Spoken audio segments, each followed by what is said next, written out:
April. You like hockey's back, don't you?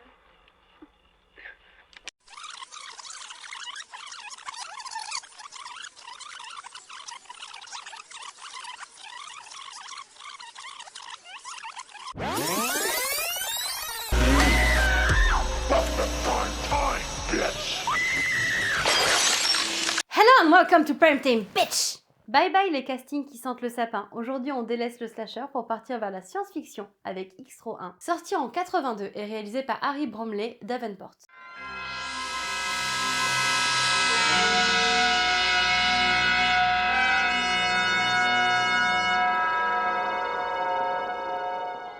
Suite à la disparition de son père, le petit Tony clame à qui veut l'entendre qu'il l'a vu s'évaporer dans une étrange lumière. Quelques années plus tard, alors que la mère de Tony a refait sa vie, Sam est de retour, mais il n'est plus vraiment lui-même. Il est devenu une chose, une nouvelle forme de vie extraterrestre, qui n'a plus rien du père que Tony a connu. Il réapparaît tout d'abord sous une forme monstrueuse pour renaître sous les traits d'un homme adulte, après avoir attaqué et fécondé une jeune femme, qui finira quelques minutes plus tard par accoucher de sa forme humaine.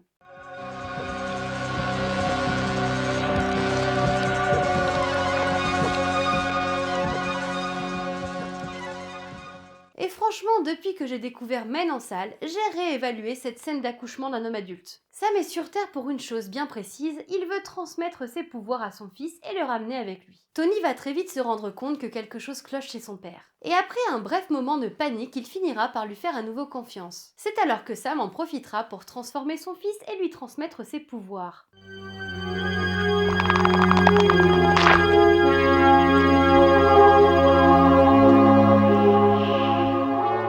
Comme Joey dans Making Contact, Tony aura ainsi la faculté de faire vivre ses jouets. Il leur donnera vie pour les transformer en tueurs en puissance. La scène du clown qui prend vie est totalement psychédélique et what the fuck, mais elle a aussi un sacré potentiel dérangeant. Peu de temps après, son G.I. Joe s'animera sous sa volonté. Ici ce n'est pas tant les jouets tueurs qui nous glacent le sang, mais la transformation de Tony, et surtout sa cruauté. Il tue et ne possède plus aucune empathie. Tony n'a plus rien d'humain bien qu'il garde son enveloppe corporelle. C'est un tueur de sang-froid qui veut féconder le plus d'humains possible. Il est à présent devenu le monstre, et même son père paraîtra plus docile en comparaison. Xtro est visqueux, il dégouline de slim, de kitsch et parfois même un peu à l'ouest.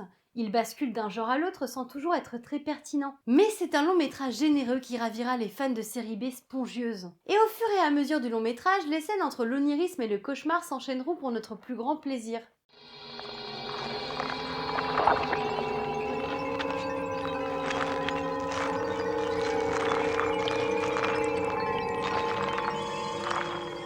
Avec une scène en particulier qui me fait toujours rire parce qu'elle m'évoque au passage Malignante.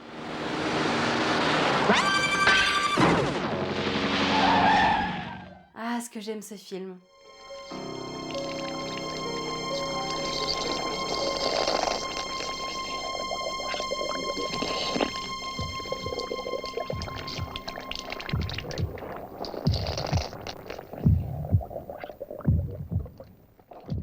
Il est temps à présent de passer à la carte blanche du jour. Aujourd'hui, c'est la chaîne En Tout Genre qui nous présentera sa carte blanche. Je vous mets le lien vers sa chaîne en description.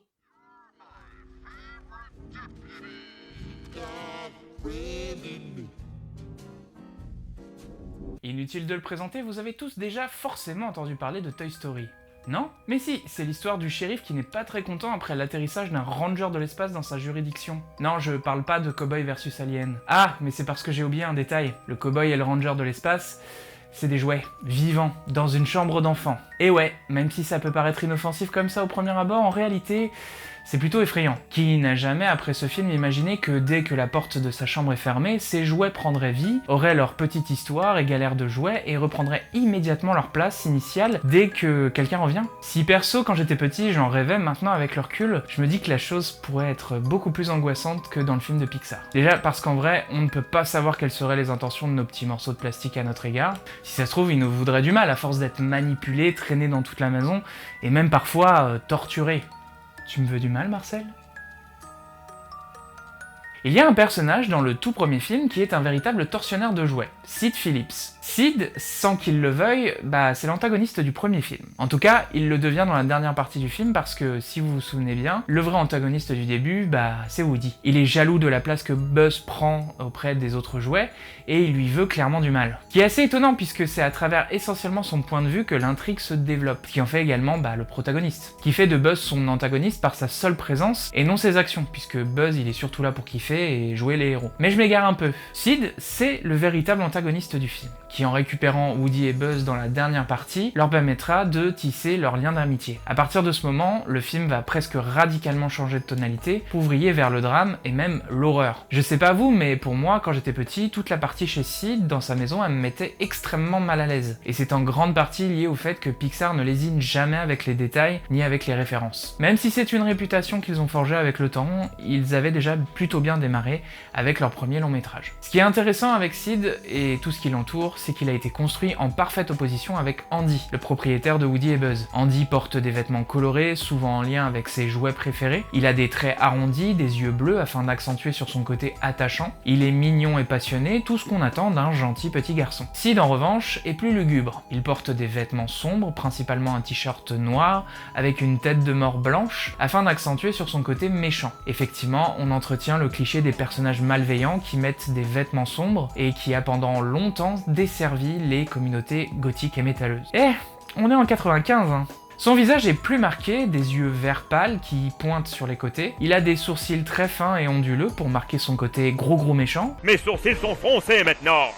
Ah, je n'ai jamais vu des sourcils aussi froncés, c'est impossible. Il a une mâchoire très bouffie et marquée qui semble presque cassée. Et quand on voit l'état de ses dents, ça explique pourquoi. De plus, ses cheveux en brosse lui rajoutent un côté un peu piquant. Ce qui est drôle, c'est que sans leur différence de traits particuliers, Sid et Andy ont quasiment la même tête. D'ailleurs, on peut également remarquer lors de la scène de l'anniversaire d'Andy que tous les enfants sont littéralement des copies de ce dernier. Même si Internet adore chercher des théories farfelues sur ce genre de phénomène, cela s'explique principalement par le fait qu'en 1995, on est au tout début de l'animation en 3D. Donc évidemment qu'il aurait été plus difficile pour les animateurs de créer différents profils d'enfants, surtout pour des plans larges et flous. Mais revenons à notre comparaison de personnages. Andy vit dans une maison assez conventionnelle de suburb américain, sobre, très droite, avec un porche à colonnes qui est très typique. La maison est entourée d'une haie bien taillée et fleurie. Sid, de son côté, vit dans une maison assez patchwork, sans atteindre non plus le niveau de la maison des Weasley. On va être sur de la pierre brute, trouée sur certains endroits, un toit fait de briques de différentes couleurs, un jardin assez mal entretenu. De même pour l'intérieur, là où on sera sur des tons assez colorés et chics chez Andy, pour Sid, on se retrouve avec du papier peint verdâtre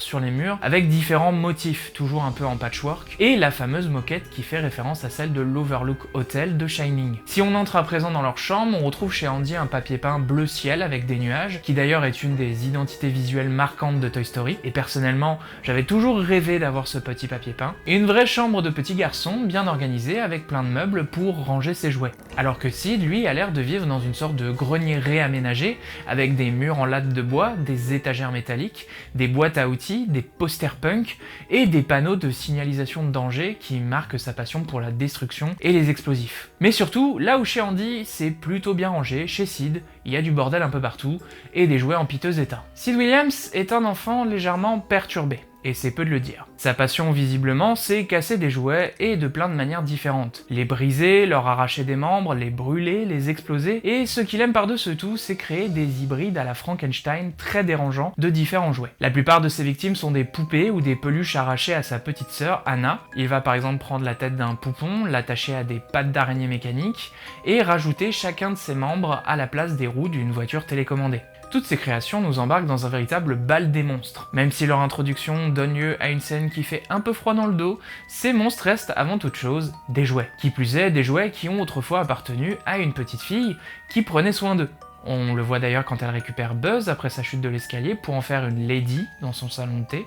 Donc, contrairement à leurs créateurs, ils ne sont pas malveillants. Bien au contraire, ils sont très gentils et vont tout faire pour aider Woody et Buzz à ne pas devenir comme eux. Il y a un côté assez tragique avec ces personnages, également parce qu'ils sont tous muets, comme si Sid les avait privés de ça en les déformant. Cela leur confère un esprit plutôt résigné face à leur destin. Ils se montrent ni heureux, ni malheureux. Ils ne cherchent pas à s'enfuir, mais vont donner d'eux-mêmes pour faire en sorte que leurs nouveaux amis puissent rentrer chez eux. Il y a quand même ici un petit côté horreur à la gothique.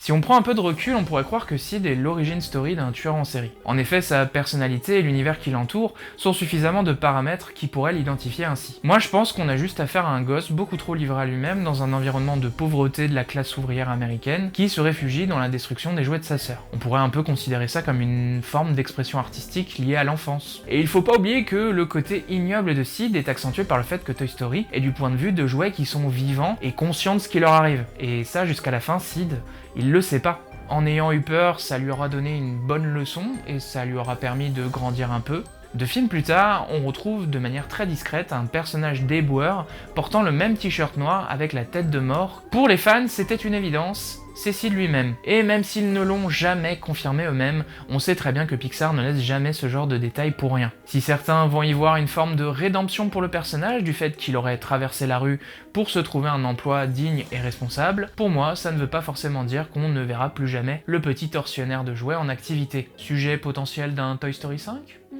On va éviter. Je vous remercie d'avoir suivi cette analyse jusqu'au bout. Je remercie également Mylène de m'avoir à nouveau invité à rejoindre son calendrier de l'avant d'Halloween. C'est toujours très rafraîchissant pour moi de parler d'autre chose que ce dont je parle sur ma chaîne. Sur ce, je vous souhaite à toutes et tous un excellent Samin. Qu'est-ce que tu dis ? Merci en tout genre pour cette carte blanche, n'hésitez pas à me taguer avec le hashtag Welcome to Halloween Mood 2022, à me suivre sur les réseaux sociaux et me soutenir sur Utip. Et moi je vous dis à demain pour une nouvelle vidéo.